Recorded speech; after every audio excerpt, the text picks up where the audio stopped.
So ஈத்தேனுக்கான confirmation isomer நமக்கு மொத்தம் 2 confirmations இருக்குது.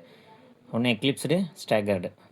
அதாவது அந்த எக்லிப்ஸ்டு வந்து பார்த்திங்கன்னா நம்மளுக்கு டைஹைட்ரல் ஆங்கிள் 0 டிகிரி, ஸ்டாகர்டில் வந்து 60 டிகிரி. ஸோ அது எப்படி இருக்குது அப்படின்னா இந்த ரியல் மாடல் வச்சு பார்த்தோம்னா நம்மளுக்கு கிளியராக தெரியும். இங்கே பாருங்கள்.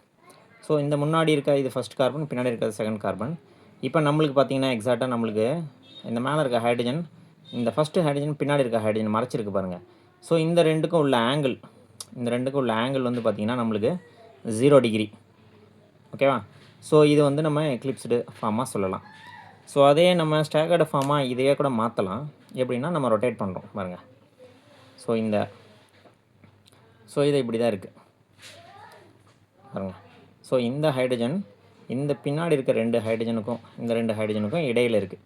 ஸோ இந்த ஆங்கிள் வந்து பார்த்திங்கன்னா நம்மளுக்கு 60 டிகிரி.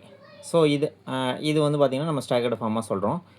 அப்போ இந்த 2ல் வந்து நம்மளுக்கு எது மோர் ஸ்டேபிளாக இருக்கும் அப்படின்னு பார்த்திங்கன்னா இந்த ஸ்டாகர்டு ஃபார்ம் தான் மோர் ஸ்டேபிளாக இருக்கும். தேங்க்யூ.